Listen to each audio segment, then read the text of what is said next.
I just wanna get effed up and dance. This is our only chance. Happiness is fleeting. This feeling's way too good to last. Get effed up and dance. No future and no past. Hello, and welcome to HollyWould. I'm your host, Holly Solim, and today we have a very special guest.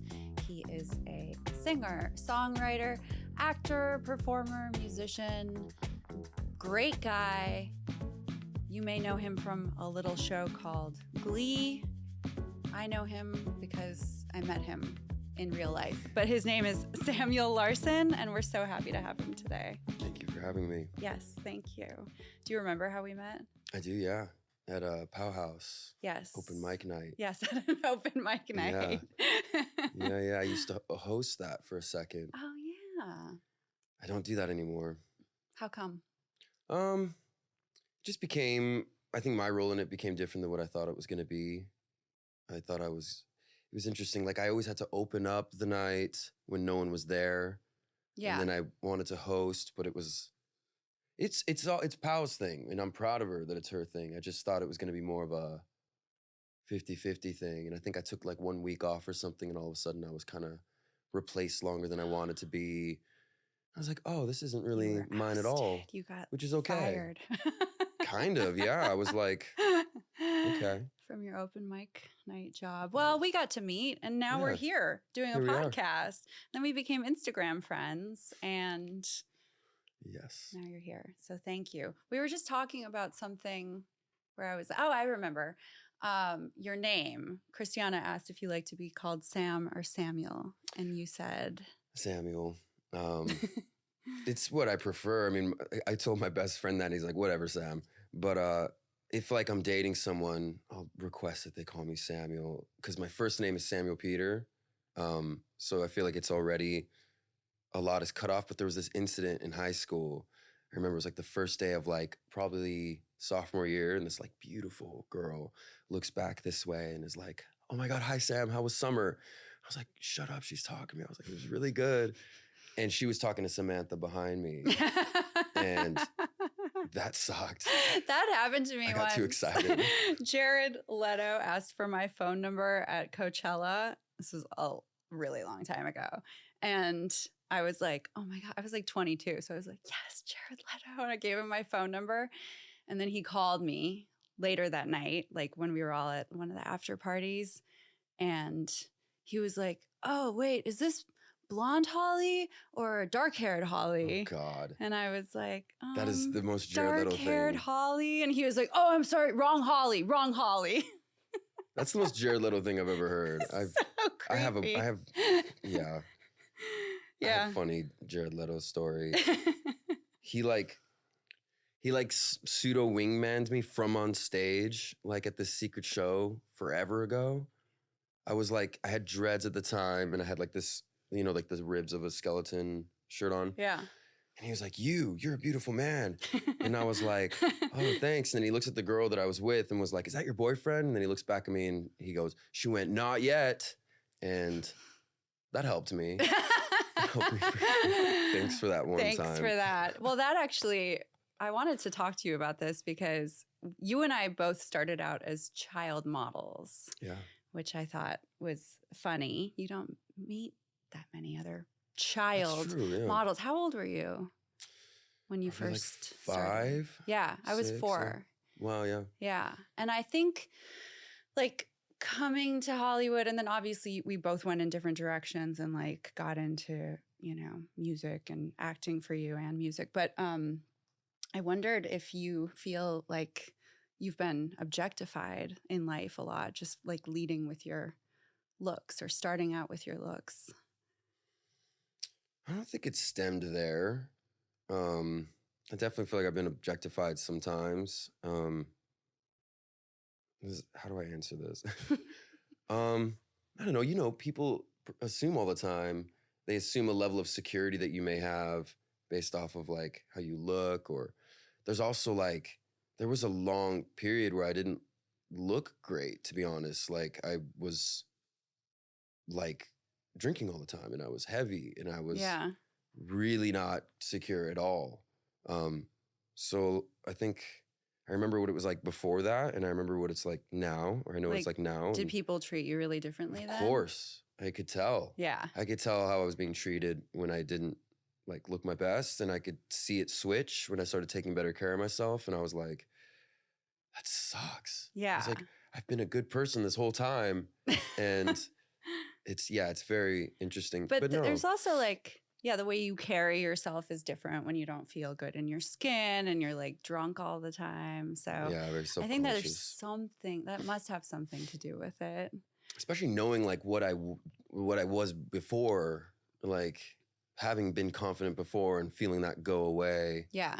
Like the pretty And- privilege. Yeah, and like in the back of my mind being like, oh man, I remember what that was like, and I'm not like that anymore. Mm-hmm. Yeah. Yeah. Well, Yeah. how did you come to Hollywood in the first place?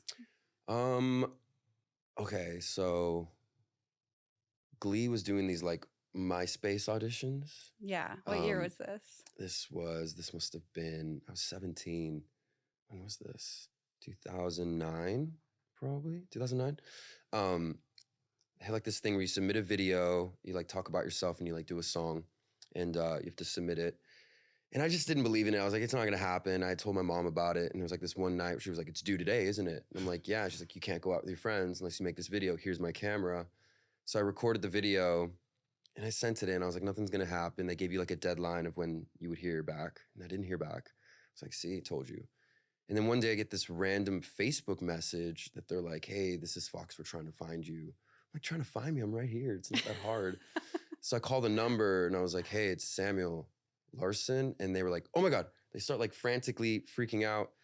I was like, what is going on? And then they put me up, I guess they gave me like an instant callback for this one part. So I went in and I did that. And I didn't get it, but they gave me their agent basically. And then I got some modeling agency out here, like some boutique modeling agency. So I was just driving back and forth for auditions and modeling all the time. From where? From Marietta. Uh-huh. I moved to Marietta when I was like 14. Do you know where that is? No. It's like next to Temecula. How it's like- far away is that? It's like 2 hours away. Okay. It's not very far. But far enough for an old Volvo to blow up. I had an old Volvo Yeah, too. I love them. Yeah. It's my dream car. Like It's just the another one of those. station wagon. Yeah. Super boxy. Yes, I think So they're dope. awesome. Yeah. But yeah, I just kept coming out here for these things, and like my car blew up, and I was like, I gotta move there. And it was like a Friday. We had some sort of casting for this modeling agency, and this girl, shout out Tesla, she was like, oh, you're trying to move to LA? You can move into my apartment. I'm never there. I'm always at my boyfriend's. You can just move in. And that coming Monday, I did. And that was it. Wow. Yeah. And then what happened? Like what happened with Glee? How did you end up on that show? So I didn't get that part. That part went to Cordova Street. Shout out. What's up? But they were basically like, it will come back around. Like, we never tell people this, but like, we will have more characters like you. And I was so not made for this role. Like, I came in with like dreadlocks, had like 20 necklaces on. I never buttoned the bottom button on my button downs because I wanted like some stomach to show. And they were like, can you maybe button that when you come back? And I was like, sorry about that. And it was for a quarterback. Like, the role was a quarterback. It was like 6 of us left. And I'm like, I'm not getting this. Yeah. But they told me like, just hang out, like something will happen. And it was like a year later, I get hit up for the reality show, The Glee Project. I was like, you gotta be kidding me. You want me to, I had just done like American Idol, and I was like, you want me to do another reality show? I was like, there was 6 of us left. Now you want, they're like, don't worry, we won't throw you in at the beginning. We'll throw you in when there's like 200 people left. I'm like, 200 people? Yeah. Oh, There was man. 6 of us. Still a cattle And they call. sent me this fat contract, and I was like, I'm not doing it. I was like angry about it. And then the deadline for the contract came. I was like, what am I gonna do? Not try? And I was like, it's too late anyways. And I looked at the address where I had to send the contract to, and it was like 2 blocks away. I was like, well, that has to be a sign. So I signed it, and I walked it over and put it in the mailbox. And then that was it. Rest is history. Definitely went in with like, okay, I have to get this one. Yeah. Because I had just done American Idol. I was like, what am I, just the reality show hopper? Like, I can't do that. I didn't. Do you wanna feel do that. like your life changed a lot from that? Oh yeah. What happened? Did you feel famous? Like, Yes. did your ego explode? No. Really? No, never. Well, not any bigger than it already was. Yeah. I definitely believed in myself, but I've always had this insecure edge. I've always had this romanticism with being insecure. Is it insecurity or is it like humility? It's both. Yeah. It's definitely both. Like I know my limitations and I know how good I want to be, and that humbles me. Right. Because all my favorites are the greats and I am not them.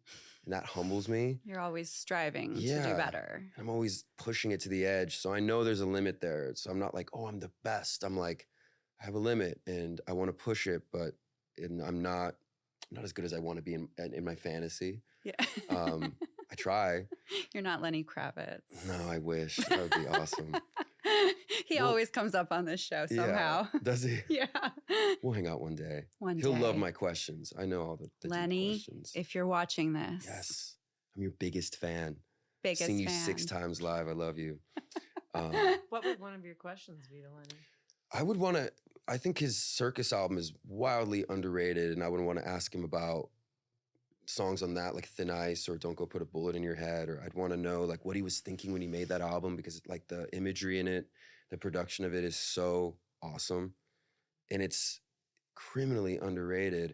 And when people even bring it up, like Beyond the Seventh Sky, like I feel like these are typical songs he played live. I want to hear about the songs he never played live, and like, why'd you choose a drum machine for that song? And oh, you want to go in deep. You're a true fan. Okay. Oh yeah, yeah. Sorry, Into you like opened up the creative process. You opened that one up. Yeah, the Lenny can of worms. But the let's get back famous to thing, you. Yeah. I wanted to touch on that really quick, because what was scary about that was like, it was overnight. Yeah. I remember going to the Grove, you know, the Barnes & Noble at the Grove? It was like Yeah. on the second story. I just needed a new moleskin, just a typical day. And all of a sudden there was just like a mob of people. No way. Yes. And like the manager got mad at me. He's like, what are you doing here? If you knew this was going to happen. I was like, this is the first time this has happened. And I quickly realized, don't go to malls. I couldn't go to any theme parks.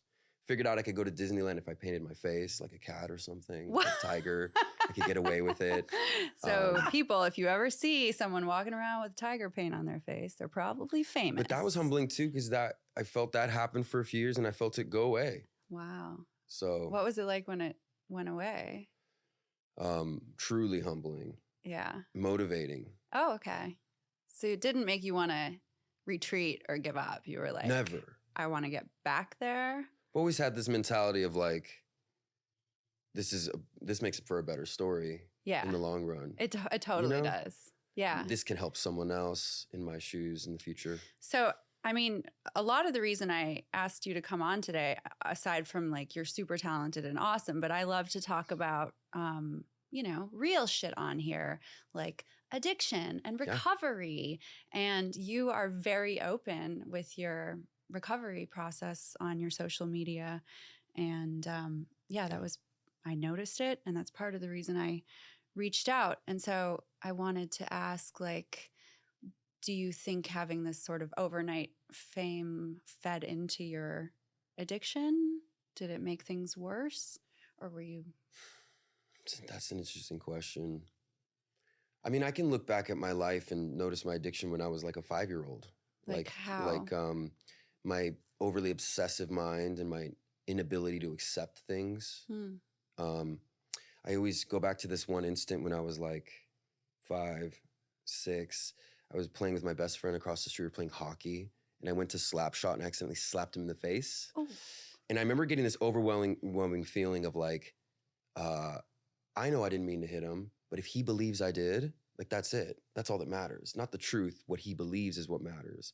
And I was just like, dude, I'm so sorry. Are you still my best friend? I was so scared. He's like, dude, of course you didn't mean to do it.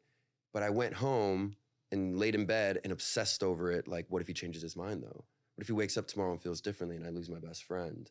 Not living in acceptance. And I think that was alcoholism for like a little kid. That's super interesting. You know? Because that's the same thing I would do in my 20s. Yeah. You know? I guess I would do the same thing. Yeah. I'm also remembering a time when I threw a sucker at my best friend. We were like acting out a scene and she had stolen my boyfriend. I mean, I was really little. We were both little. And I got really into my character and I threw this sucker at her face and split her lip open. But it wasn't me. It was my character. Right. And I felt so bad. I still feel bad about it. I still Yeah. think about it. I'm still worried that she's mad at me. Really? So what was long her ago. response to it? Same. She like totally forgave me right away. She was like, "Oh, you didn't mean to." But you obsessed. But I still obsess about it. Yeah. I didn't realize that was addiction. I believe that's because that's the same thing that I would have to soothe later in life with bigger things. Yeah. Same behavior. I would get in arguments with my parents when I was a kid, and they'd be like, "Everything's fine, Samuel. We're over the fight. Just go to sleep." And I'd go to my bedroom and be like, "No, I don't feel like it's right." And I'd go back and be like, "I just need to make sure, like we're good, right? You Like, can't Samuel, let for shit go. crying out loud, we're fine." And I would keep going back. They tell me about this even now. They're like, it was annoying. I was like, "Well, I was sorry that I was a kid alcoholic at the time. I couldn't accept it. I was like, I didn't believe it. It didn't feel right. I wasn't living in acceptance. Like I wasn't taking your word for it. My mind was Did playing you have with some me. sort of abandonment in your childhood that made you feel like you wouldn't be forgiven? No, it's not that I wouldn't be forgiven. But I have sourced my fear of being ousted.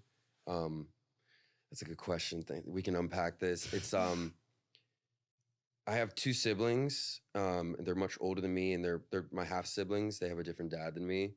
My brother's 17 years older than me. My sister's 10 years older than me. And they were the coolest freaking people I had ever met. Like my sister was just this beautiful, popular girl in high school. I'm like 6, she's 16. My brother's in his 20s. He's just like muscular and tattooed, smoking cigarettes. I'm like, that's my brother. That's the coolest freaking guy I've ever seen.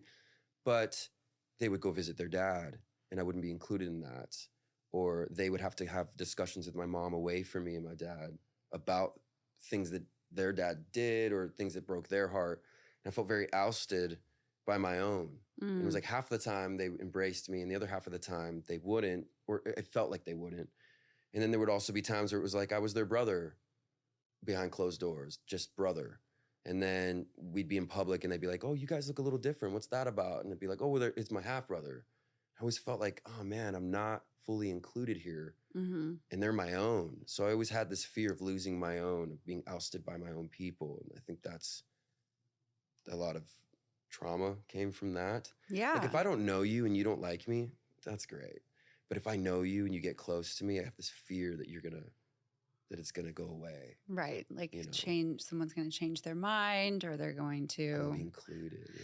yeah, you're going to Yeah. get left out of your own people. My own people. So Yeah. how do you think that manifested? So this manifested in addiction. I mean, obviously there's more than just this one specific Totally. example. There's like a bajillion factors that go into Totally. creating a human grown person. Yes. But when did you what was your drug of choice? How did it all start? Alcohol was definitely my drug of choice. It's the best. It's your dealer is everywhere, Yeah. and you can do it in front of your family. Did it feel like the solution? Like, oh, I found my Yeah. thing. My whole life, I was always looking at other people being like, man, you're not overthinking things like me. You're not like, you have your eyes forward while I have my eyes forward, and I'm also looking at everyone's I reaction. have felt that way my Yeah. whole life too. Like, I cannot just chill. I cannot let things go. I'm just obsessing. Do you find yourself looking at like, are people looking at me a certain way? Are they thinking about me a certain way? Are they judging me? I The people tend to pleasing think of thing. like every possible outcome of every situation and obsess over it's hypervigilance, like everything that could possibly go wrong Mhm. and like plan it out and plan what I'm going to do if it does. Yeah. If A happens, I'll do this. And if B happens, and C, all the way to like Z and beyond, Yeah. because I am insane. And Yes. I agree. Me too. No, I mean, I remember, I think I was maybe 18, and I'd realized, I'm like, oh my God, it been like so many years since I ever thought, what is my opinion about something? What do I think about Mhm. something?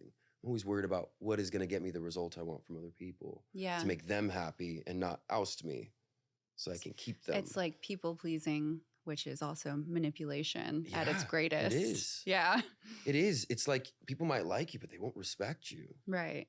And like, I know this from like, I have friends that I'm like, that guy's an asshole and he doesn't care. 'Cause And I he- respect that. Yeah. And that's more attractive to me than if he was trying to make sure I'm good and looking at my reactions all the time. So I try to do that more. I try to look for respect more than if you like me. 'Cause Right. You can get to like from respect, I feel. Well, also it's like I'm realizing it's boring to just be liked. Not everyone can like you. It's just not possible.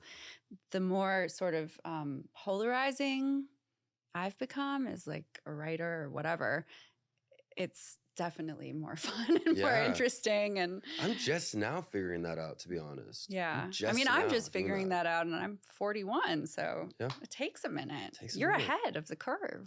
Thank you. I hope Yeah. so. I've always hung out with people a lot older than me. wanted Probably to because the learn. older siblings. Oh, wow. Good Yeah. connection. I didn't think of that. My brother's 10 years younger than me, so we had a similar like thing where Mhm. he was, 6 and I was 16, and I was like gone. Mm-hmm. Yeah. Yeah. He's not an alcoholic. Good for him. I know. My sister's not. My brother is. My nephew is. So many people in my family are. Yeah. Like 10 people. And it's like, of course, it's the Everyone. Mexican side of my family. I'm not shocked about that at all. Both sides of my family are alcoholic. Yeah, a lot of addiction going on. Did that make you feel less judgmental of yourself to realize it was in the blood?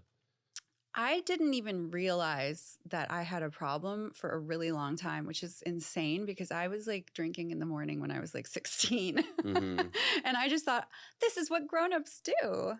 I want to be grown up so bad. And this is what all the grownups I've ever seen do. Maybe Mhm. my parents weren't like drinking in the morning, but it just seemed like this is how they lived. Like this was what it was to be an I see. adult, was to just like party all the time. But Interesting. my dad's in a band too, so that's It does a come with the different culture. thing. Yeah. But so when you were like, let's get into like your worst, if you don't mind. Sure. Like, what did that look like for you when you were in your darkest, deepest place? Oh man, my heart just started pounding. Oh no. It's what's really interesting is like I don't know why this came to my mind, but it's like at the time I just hated myself so much, and now I can look back at that version of myself and I can look at him and be like, I love you, man. I love you. Why do you think you hated yourself? I've always had a lot of people believe in me. Everyone really believed in me. I had dreadlocks in high school and I was like campaigning for the superlative of best hair. And I didn't get it, but then I got most likely to be famous. And I didn't even know that my peers believed in me like that. I had no idea. That was a big one for me. My family always supported me. My friends always saw something in me. Everyone always believed in me. And that was great when it worked, when I was on TV every week. And it was like, see, I proved them right. People pleasing again, not for me, for them. Mm. And then when I started like just drinking really bad, like of course it wasn't that bad in the beginning, but it got really bad really fast. I just kind of felt like I ruined everything. And like I was letting everyone down, and maybe I was up here and I was just gonna ride it down as long as I could. When was this? Like, what point were you at in your career when you started drinking every day and things got out of hand? I was 24, was when I had the first thought of, I have a problem. With acting, it was never like an issue because I care so much about the work. And it was like, even if I'm playing a drunk, I want to be playing drunk, not being drunk on camera. Yeah. When I was 24, I signed with Rock Nation, and being a musician is different Yeah. because you could get a bottle in a bag and wake up from a blackout and have 5 amazing ideas and be this egotistical version of yourself that I thought my managers liked. Do you think even like this was, like 8 years ago? I feel like things have changed in the music industry. Like that was cool then. And even it hasn't even been that long, but it's like a totally different thing now. Yeah. People don't do that in sessions anymore. They really don't. Yeah. And I think that's great. Yeah. It helps me now. Yeah. But at the time, it was like a party trick. Like, I really felt like my managers were like blown away. They're like, this guy's so cool when he's under the influence. And like, look how much he can handle. And look at the ideas he's making. Like, because my ego was just that people pleasing went away and I just made what I wanted. Mm-hmm. You know what I mean? Do you think they sort of enabled the behavior? A little bit, yeah. Yeah. Yeah. Yeah. And but they didn't know. I don't think they knew that I had a problem. I think they were just like, oh, Sam's hella funny when he's, well, I'm from NorCal, you could tell. Sam's hella funny when he drinks a bunch. And they had sponsorships there and they would just bring bottles around. And it was, it worked for a while. It wasn't like I was just a shithead all the time. Like it worked for a couple of years. And it then wasn't until I quit that contract that all of a sudden I didn't have any sessions. I didn't have a studio to go to. I just had my drinking problem left. That's it. Yeah. Yeah. And that sucked. And then what did that look like? I had made a friend during that deal. He played guitar in my band. I played like drums and bass in his band, and he was sober. He was sober for a while, and he would hang out with us till 4 a.m. while we were getting wasted sober. Mm-hmm. And it was like maybe the 7th day in a row I was starting to drink at like 11 a.m. And I remember looking at the bottle and just being like, I have a problem. I should call him. And I called him, and he was like, let's go to a meeting. And I went, and I was like, I'm not like this. This isn't me. Yeah. So I was like, we're good. And I went back out and I kept going. And then like a couple years went by, and I was like, this is getting worse. So what was happening? Well, was it physical? Was it everything around you? Was it your relationships? Well, that same kid that was obsessing about if I hurt my friend and what they thought of me, like I would do things when I'm drunk where I might get, I don't know, like I don't want to say aggressive, just aggressive, like with my ego. Mm-hmm. I was either the guy that was like, whatever, I don't care. And then I would be like, oh no, I care too much, and start crying. It was either or. And like, I don't know if, different alcohols would do different things to me. Like tequila would make me the most egotistical me. And like, if I drank too much scotch, I was going to cry. I was going to get emotional. And it's worth mentioning that there was so much romanticizing like the tortured rock star lifestyle. Totally. I just can't help it. I have an addiction. Yeah. I just can't help it. I'm just so in love. I can't help it. I'm tortured. And the love addiction as well. They were best friends. My love addiction and my alcoholism. Yeah, sure. I want to talk about that because that's super interesting. And I don't think it's talked about publicly that often, like sex and love addiction. When did you come to realize that was part of your issue? I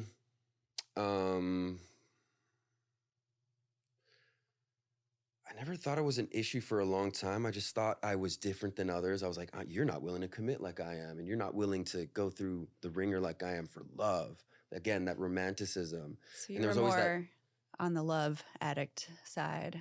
For sure. Relationships. Yeah, for sure. Definitely like I can stick around because I don't want to, like I've never been the type that wants to sleep around. I've had moments of that, and it emotionally breaks me down. Like I really want relationship, but the sex would keep me around longer than I should be. You know what I mean? The validation, but yeah, validation. Yeah. That's like the key word to what that is. I think it's like a validation addiction. Totally. Yeah. Well, like when I was 26, my drinking problem was really bad. Like my brother, I remember him just telling me, he's like, dude, you're freaking yellow. Like, I can tell something's up because you're just yellow. I was like, yeah, I know. And I hated myself. I felt like I was ruining my life. I felt like I was ruining all the potential I knew I had, all the talent I knew I had, and all the belief that everyone around me had in me. I was ruining it. And I felt like anyone that met me, they were better off not having known me because I was just going to bring you down. I was heavy. Mm-hmm. And I would tell myself every day, I hate you. I'd wake up and be like, oh God, I freaking hate you. You're my least favorite person. It is.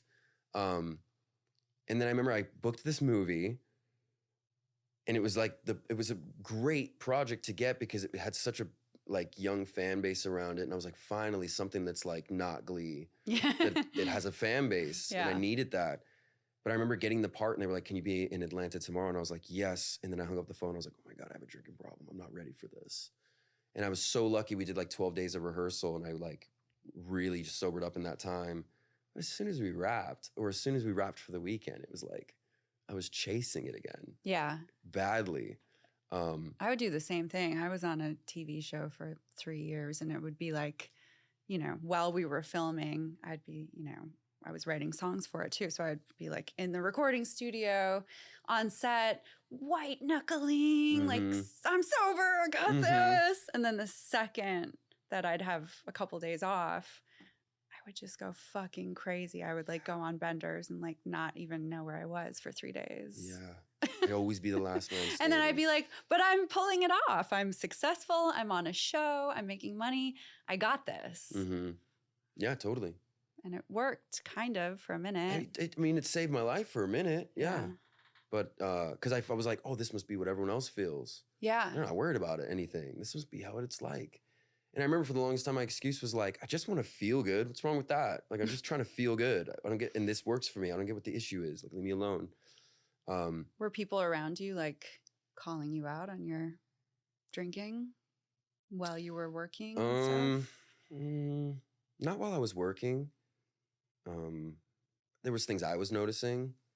Like, we'd go out with the producers and everyone would slowly start going to sleep, and then it would just be me left, one guy with one producer, and he'd be like, dude, I gotta go to bed, bro. Oh my God. I'm like, oh Totally. God, I'm that's so not glad we good. didn't know each other then. I was like the same. I would be the last man standing. I'd be like Yeah. inviting Uber drivers to come into my house. Like, I just need somebody Totally. to drink with.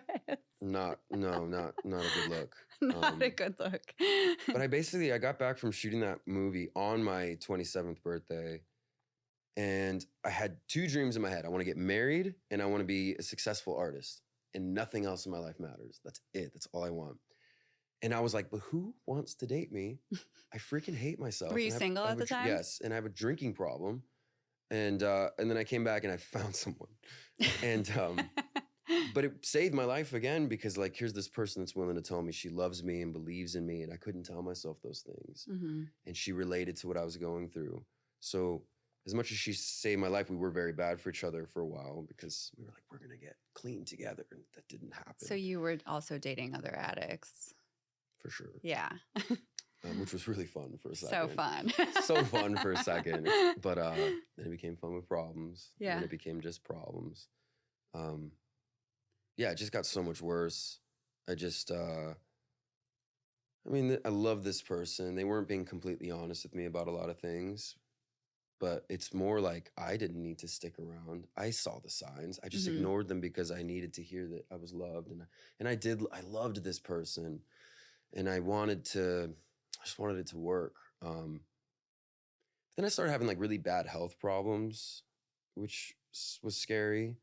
What kind of health problems? I would throw up blood and like pass blood a lot, like sometimes 4 or 5 times in a day. Oh my gosh, and so young too. Yeah, So really young scary. for that to be happening. And it would not scare me if I was on the other side of a bender. I'd be like, yeah, I did go pretty hard. Right. It would be when I'd be like, I'm going to be clean for a while, and I'd have 5 days, and then it would happen. I'd just be like vomiting blood all day, and I'm like, what the hell is going on? So scary. It scared the shit out of me, and I'd have to go to the ER, and I'd have to call my girlfriend and be like, can you come with me? I'm pretty scared right now.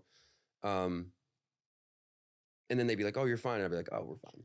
They would just say you were fine? They'd give me like a blood test and be like, yeah, you're good. Like, maybe just take it easy. So you would tell them like, I've been drinking, and they'd be like, oh, it's just from this bender? No, they wouldn't say it's from the bender. They would literally just like check my blood and be like, well, you're not like losing too much blood. I think you're fine. But like, isn't puking blood like I really know. not normal? I know. I was shocked too. I do remember like throwing up bits of stomach lining. So gross. Yeah. And just being like, oh, because I haven't eaten in like 5 days. Yeah.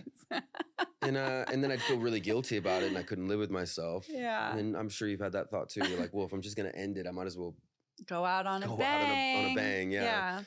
And then during the bang, I'd have some white light moment. Like, no one wants to be more sober than someone that's like really messed up. Like, you know what I mean? You ever been like Yeah. super drunk and you're like, I'm going to do it this time? No, I never wanted to get sober until the day that I just did. Till fair the day that I was like, that's it. I'm done. But I mean, Gotcha. you know, I woke wanted up to with for a long time. broken face. Yes, I remember that. My yeah. vanity is the thing that kicked in. No, it I was more feel than that. But yeah. so you did want to get sober. Yeah, I wanted to get sober for a long time. I just couldn't do it.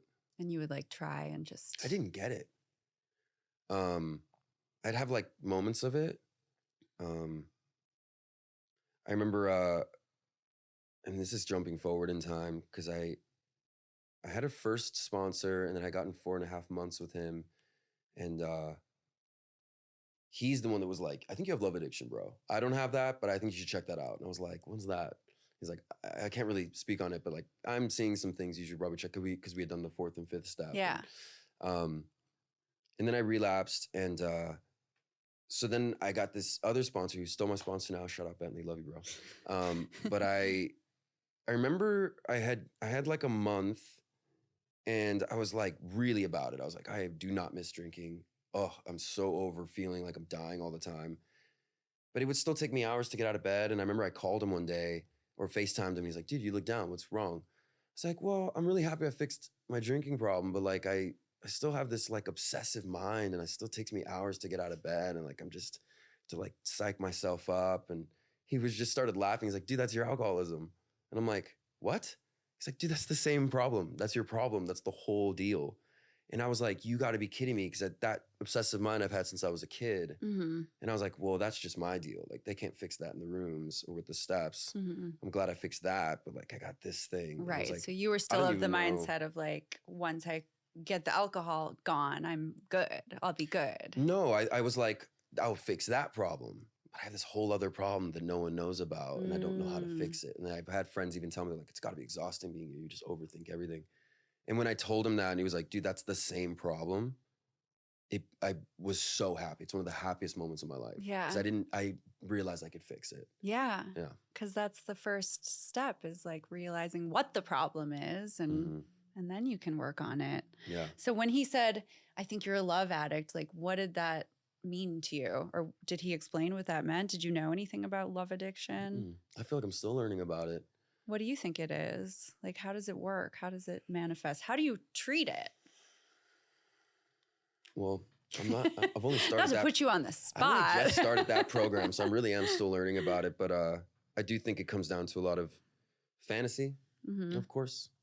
I mean, I could see a beautiful girl and have a connection with her for 5 minutes and like fantasize about getting married to her. And there's this weird validation thing I'll do too, where like I won't just fantasize about what we get personally, but what other people see. Like, what if we walked into a place holding hands and other people are looking at us and they're like, oh my God, look at them. They're so, wow, he got that. And that's amazing. It's like the validation from other people too. This is amazing, actually, to hear this from you, because I know a lot of girls and females that have, like my girlfriends that have had these thoughts, but I don't hear it from dudes very often. So thank you. I've always been one of the girls. I've always had that skill, and this is where it comes from. But I mean, I'm sure you're not the only one. I'm definitely not, no. And that was a big thing that my sponsor now we related on, was he has love addiction too. Yeah. So he was like, oh dude, we have it.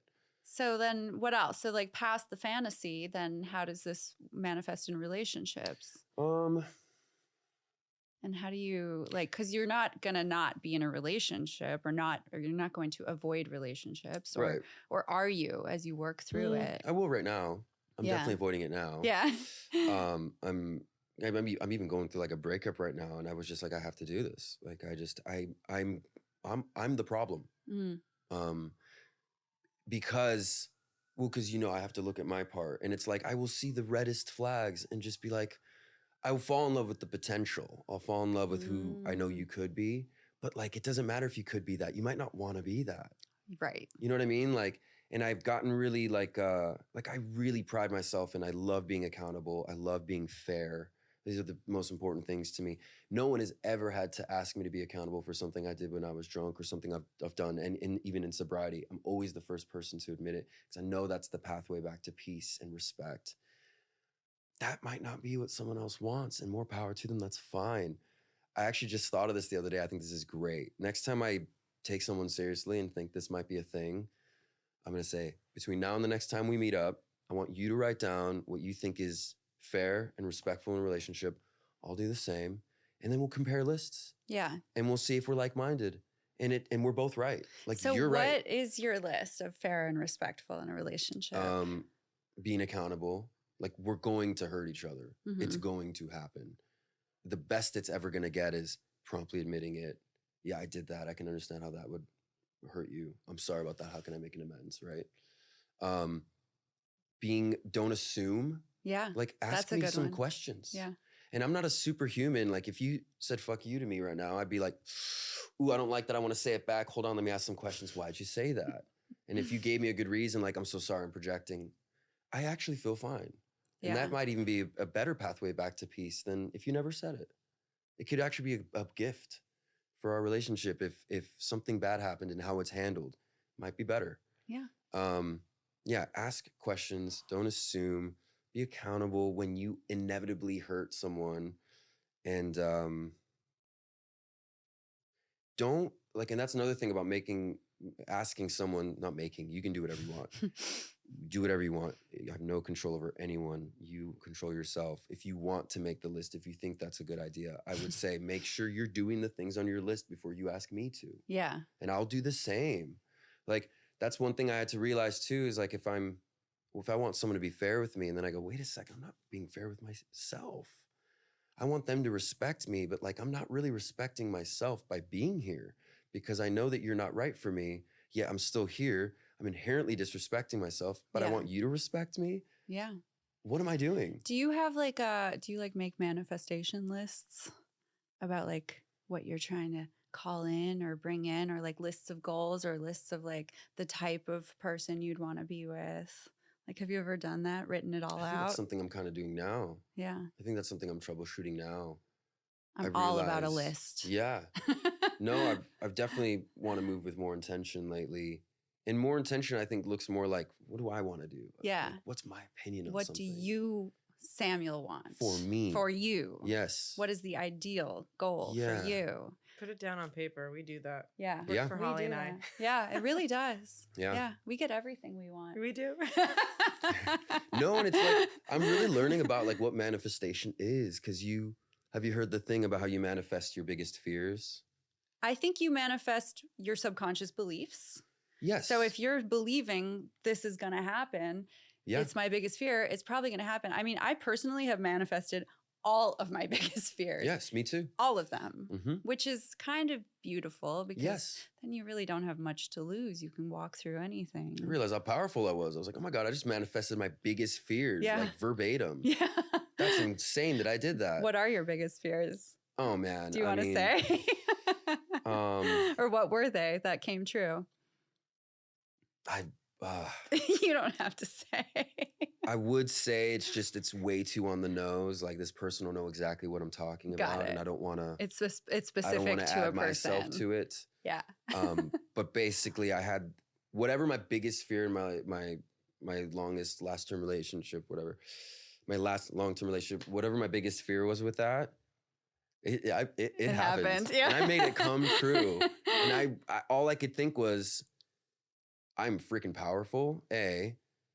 B, I was like, my sponsor helped me realize, like, this is either the worst thing that's ever happened to you, or it's the best thing that's ever happened to you, and that's up to you. Yeah. And he said, why don't you just try it on? Like, just walk around saying, this is the best thing that ever happened to me. And you can change your mind in a week. Just try it on. And I did, and I realized, like, this is the best thing that's ever happened to me. All of the worst things that have ever happened to me have actually been the best. Yeah, They've me too. totally made me pivot. They've made me look at myself. They've made me change. Yeah. They've all been a gift. I don't need to learn any more lessons. I'm good. I'm Mhm. good. Please don't teach me know. any more lessons. I don't want I any more know. bad things, but it's true. It's But with the best. manifesting thing, like, again, like we were saying, like, you wouldn't be afraid of it if you didn't think it was like a real option. There would be no Yeah. fear if you didn't think this could happen. Totally. And you don't ask for your fears to come true. You're not like asking, hey, can I please have my fear come true? They manifest literally as they do. So what I'm learning, if you want to manifest something good in your life, is to treat it like it's an option that will happen and believe it will happen, and don't ask for it. Maybe Mhm. ask for it once, but don't devalue your ask to God, to a higher power, by keeping on asking. It's like, you already did that. Now live in it. Yeah. Like, if my ask is I want to be a successful artist, I've already asked for it. I am it. This You is just are what it. it looks like today. Yeah. It's happening right now. It's right this second. Right this second. Yep. You're on a podcast. Let's go. Talking about real things. This is cool. It's cool to talk about real things. This is Yeah. this is not superficial at all. I It's love not superficial at Yeah. all. I only want to talk about the real it. shit. Me too. I'm always telling people when I meet them and they accidentally open up to me and they're like, sorry. I'm like, no, fuck the weather. What's your trauma? Let's get Yeah, there. well, I do want to Mm. talk about present day. I want to know how long you've been sober. I want to know, like, obviously what you're working on. And I know you have music coming out, so we definitely need to talk about that. And but more than anything, I want to talk about what's it been like writing songs and creating sober. Is that Way more productive. yeah? Way more productive. How many years now? I have a little over 2 years now. Whoop, whoop. Yeah, really proud of that. I have like more time now than my sponsor had when he started sponsoring me, which blows my mind. And now I'm the sponsor to other people, and it's really rewarding. really fun to like tell someone a bit of advice, Yeah. see them a week later and they're like a different person. Yeah. It's so awesome. It's given my life so much more purpose. I've learned, the biggest thing I've learned is I don't like, my feelings are like, they're my inner child. My Mhm. feelings are my inner child. I can nurture them, but I'm not going to let a child run my life. Oh, that's good. That would be bad. Yeah. Children aren't as smart as what I know. Yeah. I don't have to ignore them. I want to validate my child, Yeah. my inner child, but he's not running the show. So anything I want to feel from my life is a paycheck for work I need to do. So if I want to be happy, I have to go work on that for 2 weeks at least until I get the paycheck that's owed to me. It doesn't, and the first thing that I had to do that with was loving myself. Because even when I first got sober, I was like, I had residual guilt and shame, of course. Of course. Of course. And I was like, I don't love myself. I don't feel like I love myself. What's that about? And then I just one day decided I'm going to love myself. I don't care if I feel it. I decided. Yeah. It was a decision. And I realized, wow, loving yourself isn't a feeling, it's a decision. What would that look like? If I truly felt that, what would that look like? That would look like showing up early to my meetings, calling my mom, calling some other alcoholics, asking them about them and not making it about me. Like, that's what it would look like. And you do that for like a week, 2 weeks, and you start feeling like you love yourself on the heels of that action. Also, you like know? in the morning, I look in the mirror and I'm like, Holly, I love you. Good morning. I love you. I got you. I'm going to take care of you today because I love you. Yes. And it's a habit now. Yes.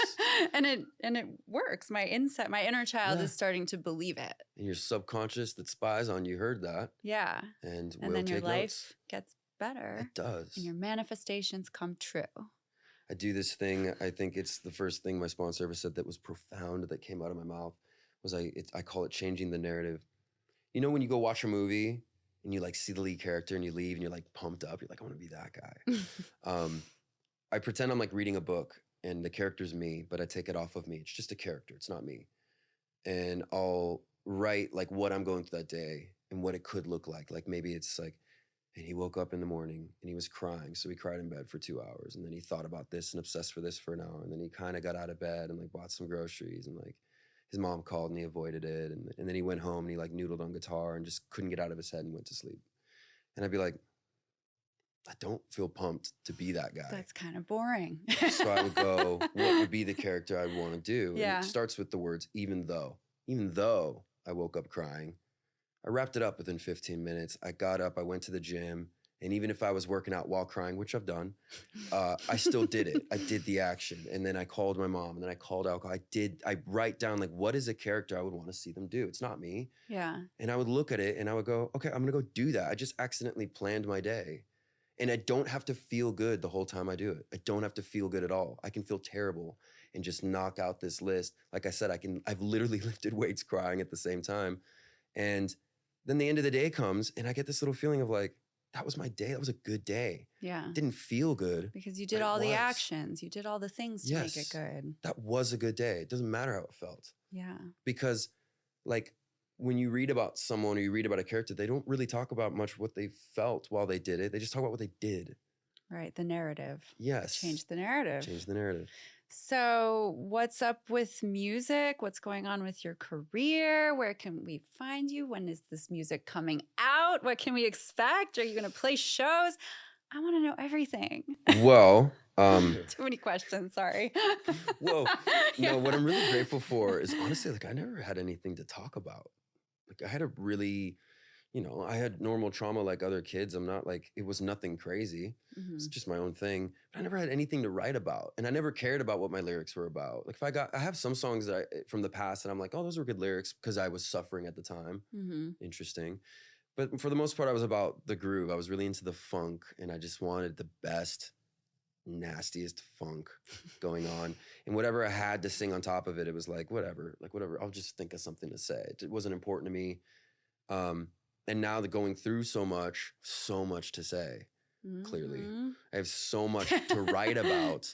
And that's why I'm really excited about these new songs. It's like they're just writing in a way I haven't before. it sounds different, but it still sounds like me. And like even last week when I went down to hang out with my parents for Christmas, like there was a couple days I was like, I just need to write. And I wrote 2 of my favorite songs I've ever written. And it took me like 2 hours each one. No problem. You're like channeling. Do you feel like your channel is more open to 100%. receiving the creative downloads? Yeah, I'm not arguing. I'm making the song be what I want it to be. I'm letting it be what it is. Yeah. I'm like collaborating with God. I'm collaborating with art.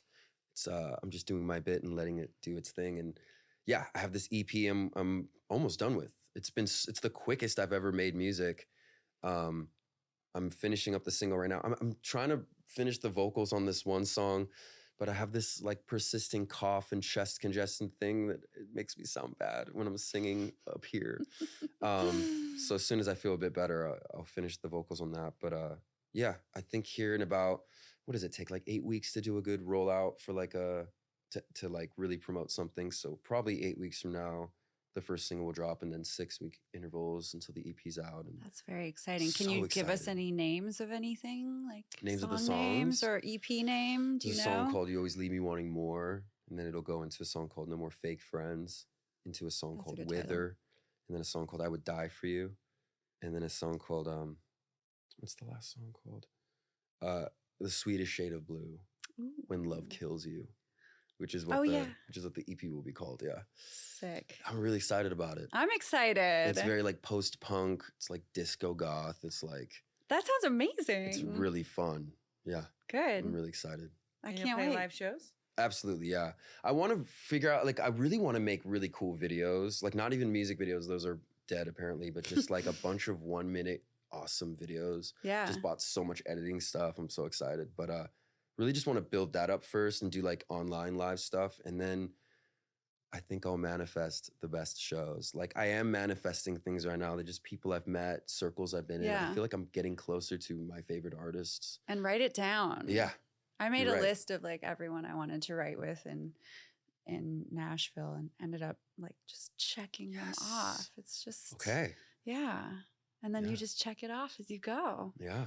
So fun. Yeah. It's been And really fun. where we have to wrap it up, right? Yeah, socials maybe? Yeah, socials. Where can we find you? You can find me on social media. Are you on all of them? Pretty much. Just under I'm really your only name, active Samuel like on Larsen? Instagram. Yeah, Samuel Larsen on Instagram, Samuel Larsen 7 on TikTok. Oh. And that's pretty much the only 2 I hang out on. If I do others, it'll just be advertising stuff. It's not as personal. Yeah. But that's where you can The find socials they're hot. me. Yeah. I can tell you. Yeah. Anytime I have a profound thought, I try to share it, and I just want to help others. Like, You're helping a lot Well, of people. good. I'm certain of it because talking about this stuff is a lot of people are afraid to, but it changes Can I just say this? the world. If you have a problem, if you have like an addiction problem of any kind, you are not unique in that. You're unique as a person, I promise you, but that just is not why. And that's something I had to come to terms with. It's okay. There's so many of us.